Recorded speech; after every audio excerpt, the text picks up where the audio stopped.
C'est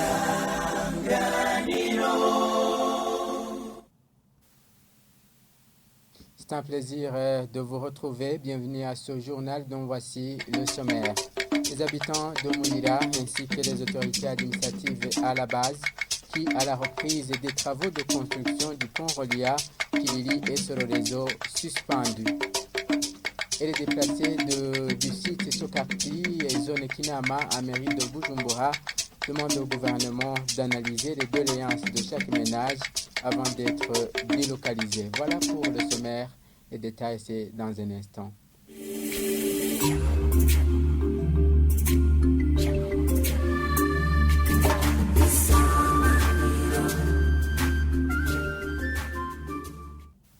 Ouvrons ce journal par cette page justice transitionnelle.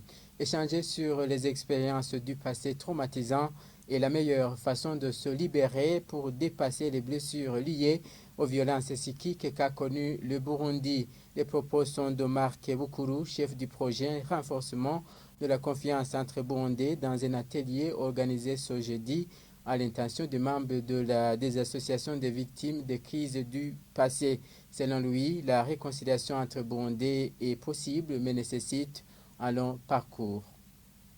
Notre objectif est d'impulser la dynamique de réconciliation à travers le pardon et des échanges très honnêtes. Et les échanges ou conversations honnêtes que nous organisons sont surtout centrés sur des échanges très justes, centrés sur le traitement des expériences traumatiques liées au passé, mais aussi nous mettons l'accent sur le cheminement vers la réconciliation inter-burundaise. Et dans ce sens, nous incitons les victimes à se pardonner. Nous incitons aussi les bourreaux à reconnaître que le pardon libère et que l'aveu juste est le meilleur moyen de sauver la victime, par conséquent sauver l'humanité.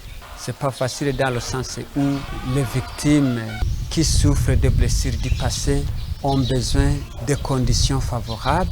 Selon les sondages que nous sommes en train de faire auprès des victimes, il y a des facteurs externes tels que la pauvreté qui pèsent sur le processus et qui fait qu'une fois était dans des conditions précaires, la victime qui cheminerait vers la réconciliation, vers la guérison de sa mémoire, réalise que c'est difficile de s'ouvrir pour la réconciliation. Et par ailleurs, c'est aussi un peu difficile dans le sens où la victime n'est pas facilement encouragée à s'ouvrir pour le pardon.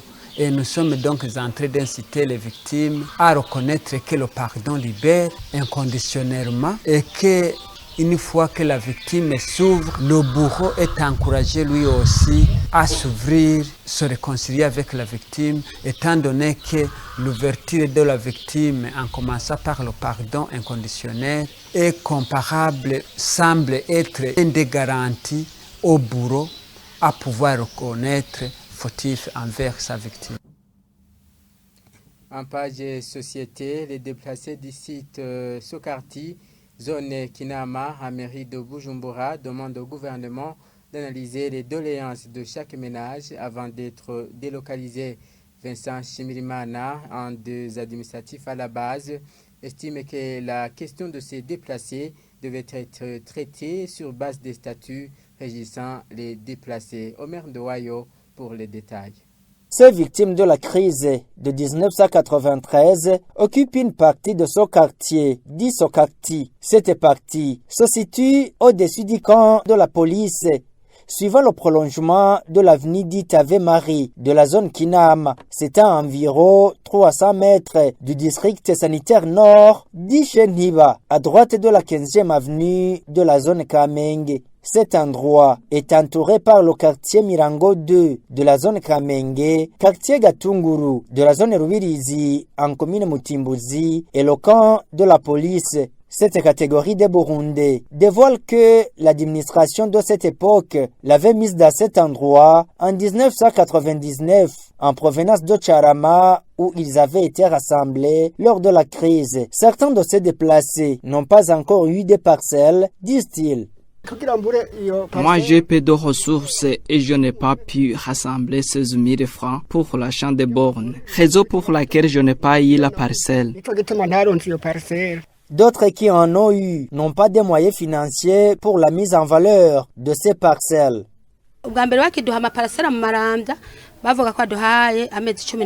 Lorsque nous attribuons des parcelles à Maravia, le gouvernement nous a fait un délai de 12 mois. Or, à cette époque, nous étions nourris par le PAM. Nous n'étions pas à mesure de se construire des maisons. Moi, j'ai eu la parcelle, mais j'ai échoué de construire faute de moyens.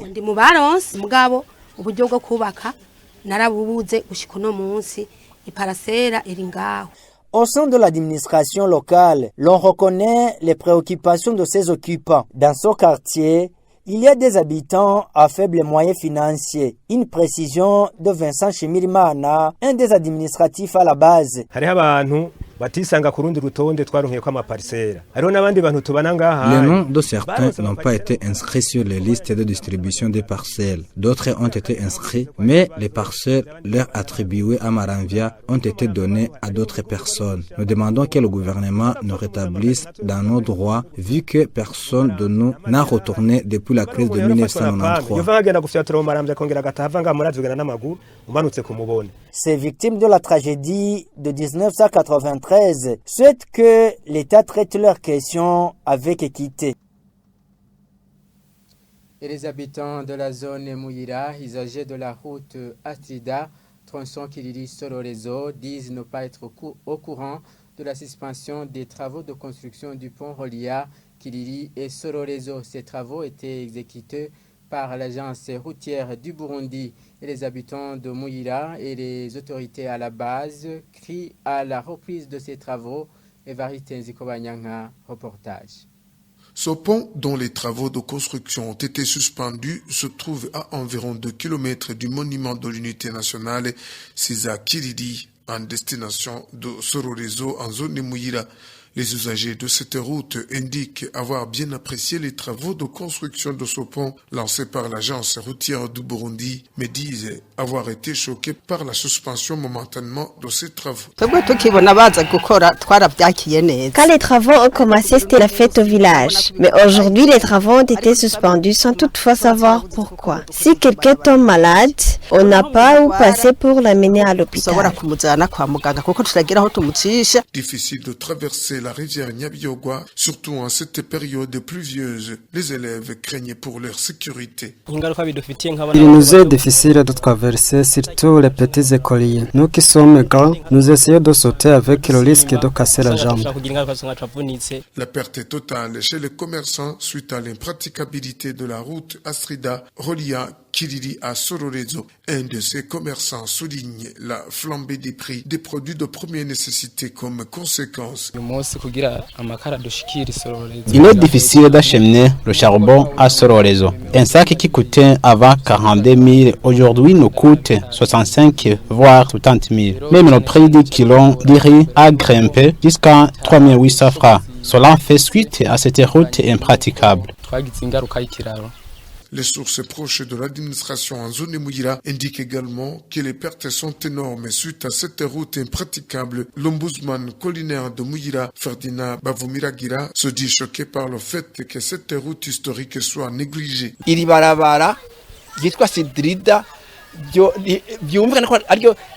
Cette route dénommée Astrida est la première à relier le Burundi et le Rwanda. Voir cette route en cette situation, ça inquiète même les touristes qui visitent notre pays. Nous demandons au gouvernement de prendre en main cette question pour mettre fin aux inquiétudes. Les habitants de Mouira et leurs administratifs à la base, tous demandent à l'agence routière du Burundi d'achever les travaux de construction de ce pont reliant la route Astrida, source de leur développement, ajoute-t-il. Le directeur de l'agence routière du Burundi a promis de s'exprimer dans nos éditions de demain. Pour clôturer ce journal, le pape François est hospitalisé depuis ce mercredi à Rome. Les informations tirées sur Africa News indiquent que les médecins ont diagnostiqué un problème respiratoire mais ont écarté le Covid-19. Images et commentaires. Le pape François a passé la nuit à l'hôpital Gemelli à Rome après avoir été admis mercredi. Le pontife âgé de 86 ans se serait plaint ces derniers jours de difficultés respiratoires. Le Vatican a toutefois précisé qu'il n'a pas la Covid-19. François s'est vu retirer une partie de son poumon droit dans sa jeunesse. Il était alors en formation pour être prêtre dans son Argentine natale. À quelques jours de la période de Pâques, la fête la plus importante du christianisme, l'état de santé du Saint-Père soulève des préoccupations. Je suis inquiète mais également triste car le pape est très humain, il est très proche de la jeunesse. Il est différent de ceux qui l'ont précédé. Alors oui, c'est une triste nouvelle.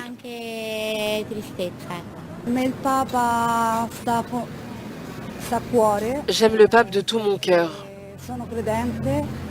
Je suis croyante, je suis catholique et pour nous, il représente Dieu sur terre.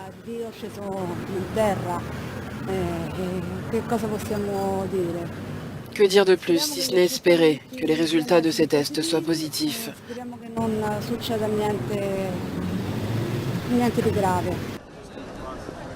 Le séjour du pape François à l'hôpital devrait durer encore plusieurs jours. Voilà, c'est par cet élément que nous mettons un point final à ce journal. Merci de l'avoir suivi et bonne suite des programmes.